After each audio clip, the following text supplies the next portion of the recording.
ലോകത്തുള്ള ആകെ കത്തോലിക്ക വിശ്വാസികളിൽ ഏകദേശം 12% ഏഷ്യക്കാരാണ്. 20% ആഫ്രിക്കയിൽ നിന്നാണ്. പുതിയ പോപ്പിനെ തിരഞ്ഞെടുക്കുമ്പോൾ മാറുന്ന ഈ ഡെമോഗ്രഫി പ്രതിഫലിക്കുമോ? അഥവാ ആഫ്രിക്കയിൽ നിന്നോ ഏഷ്യയിൽ നിന്നോ ആകുമോ പുതിയ മാർപ്പാപ്പ? വാതുവെപ്പ് ലോകത്ത് ഏറ്റവും ചൂടേറിയ ചർച്ച കൂടിയാണിത്. നോക്കാം. ദേശാന്തരത്തിലേക്ക് സ്വാഗതം.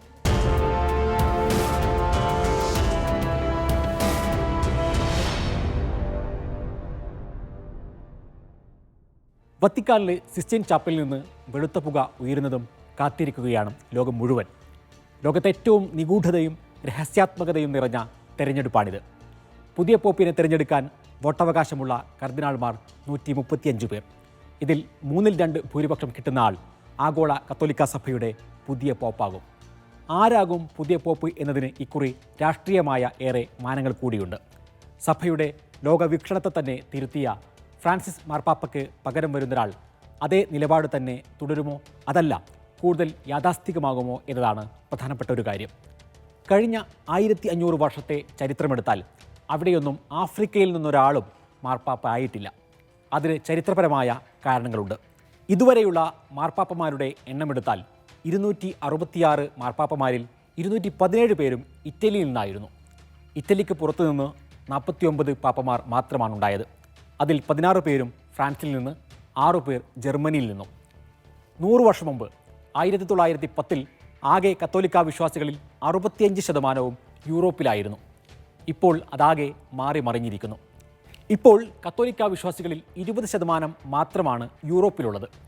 ലോകത്ത് കത്തോലിക്ക ജനസംഖ്യയുടെ വലിയ ഭാഗം നിലനിൽക്കുന്ന ആഫ്രിക്കയിൽ നിന്നും ഏഷ്യയിൽ നിന്നും ഒരു പോപ്പ് ഇനിയെങ്കിലും വരുമോ എന്നതാണ് ചോദ്യം. ലാറ്റിൻ അമേരിക്കയിൽ നിന്ന് ആദ്യമായി ഒരു പോപ്പ് വന്നത് കഴിഞ്ഞ തവണയായിരുന്നു. ഫ്രാൻസിസ് മാർപ്പാപ്പ. കറുത്ത വർഗ്ഗക്കാരനായ ഒരാൾ ഇതുവരെ മാർപ്പാപ്പ ആയിട്ടേയില്ല. ആഫ്രിക്കയിൽ നിന്ന് ഒരാൾ മാർപ്പാപ്പയാവുകയാണെങ്കിൽ ഇക്കുറി ഏറ്റവും സജീവമായി കേൾക്കുന്ന പേര് 76-കാരനായ പീറ്റർ ടക്സണിൻ്റേതാണ്. ഘാനയിൽ നിന്നുള്ള ആദ്യത്തെ കർദിനാൾ. 2005-ലെയും 2013-ലെയും പേപ്പൽ കോൺക്ലേവിൽ പങ്കെടുത്തു. 2013-ൽ ടക്സൺ പോപ്പാകുമെന്ന് പലരും പ്രവചിച്ചെങ്കിലും നടന്നില്ല. ആഫ്രിക്കക്കാരനാണ് എങ്കിലും കർദിനാൾമാരിലെ യാഥാസ്ഥികനായിട്ടാണ് ടക്സൺ അറിയപ്പെടുന്നത്. ഫ്രാൻസിസ് മാർപ്പാപ്പയുടെ ശൈലിയിൽ നിന്ന് മാറ്റം വേണമെന്ന് ആഗ്രഹിക്കുന്നവർ കർദിനാൾ പീറ്റർ ടക്സണെ പിന്തുണക്കുന്നു.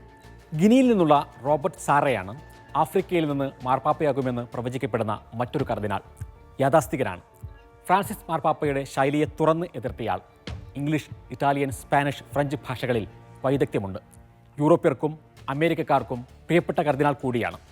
കോങ്കോയിൽ നിന്നുള്ള കർദിനാൾ 65-കാരനായ ഫ്രിദോലിൻ അംബോങ്കോയും പട്ടികയിലുണ്ട്. കഴിഞ്ഞ 1300 വർഷത്തിനിടയിൽ ഏഷ്യയിൽ നിന്ന് ഒരു മാർപ്പാപ്പയും ഉണ്ടായിട്ടില്ല. യൂറോപ്പിൽ വളർച്ച കുറവാണെങ്കിലും ആഫ്രിക്കയെ പോലെ തന്നെ ഏഷ്യയിലും ക്രിസ്തുമതം വളരുന്നുണ്ട്. യേശുവിൻ്റെ ജന്മഭൂമിയടക്കം നിലകൊള്ളുന്ന ഏഷ്യയിൽ നിന്ന് ഇക്കുറി ഒരു പോപ്പ് വരുമോ? ഏറ്റവും കൂടുതൽ സാധ്യത കൽപ്പിക്കപ്പെടുന്ന ഏഷ്യൻ കർദിനാൾ ഫിലിപ്പീൻസിൽ നിന്നുള്ള ലൂയിസ് ആന്റോണിയോ ടാഗ്ലെയാണ്. ഏഷ്യൻ ഫ്രാൻസിസ് എന്ന് വിളിക്കപ്പെടുന്ന ടാഗ്ലെ വാതുവെപ്പ് സംഘങ്ങൾ ഏറ്റവും കൂടുതൽ സാധ്യത കൽപ്പിക്കുന്ന കർദിനാളാണ്. LGBTQ, വിധവാ പുനർവിവാഹം, കുടിയേറ്റം തുടങ്ങിയ വിഷയങ്ങളിൽ ഫ്രാൻസിസ് മാർപ്പാപ്പയുടെ അതേ നിലപാടുകൾ പിന്തുടരുന്ന വ്യക്തിയാണ് ടാഗ്ലെ. അതുകൊണ്ടാണ് ഏഷ്യൻ ഫ്രാൻസിസ് എന്ന് വിളിപ്പേര് വരാൻ കാരണം. ലോകത്തിലെ 3ാമത്തെ വലിയ കത്തോലിക്ക ജനസംഖ്യ ഫിലിപ്പീൻസിലാണിപ്പോൾ. 90 ദശലക്ഷം. ടാഗ്ലെ ഈ വളർച്ചയെ പ്രതിനിധാനം ചെയ്യുന്നു. അതൊരു സാധ്യതയാണ്. പുതിയ മാർപ്പാപ്പയെ തിരഞ്ഞെടുക്കുന്ന 135 കർദിനാൾമാരിൽ 108 പേർ ഫ്രാൻസിസ് മാർപ്പാപ്പ നിയമിച്ചവരാണ്. അതും ടാഗ്ലെക്ക് അനുകൂലമാണെന്ന് ചിലർ കരുതുന്നു. പക്ഷേ സഭയുടെ പാശ്ചാത്യ മേധാവിത്വം പെട്ടെന്നങ്ങ് മാറുമോ?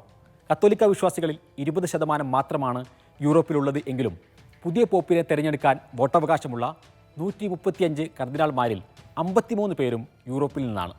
ഏഷ്യയിൽ നിന്നും ലാറ്റിൻ അമേരിക്കയിൽ നിന്നും 23 പേർ വീതം. ആഫ്രിക്കയിൽ നിന്ന് 18 പേരും. നമുക്ക് കാത്തിരിക്കാം സിസ്റ്റൈൻ ചാപ്പലിൽ നിന്ന് വെളുത്ത പുക ഉയരുമ്പോൾ മാറ്റത്തിൻ്റെ പുതിയ ചരിത്രം പിറക്കുമോ എന്ന്.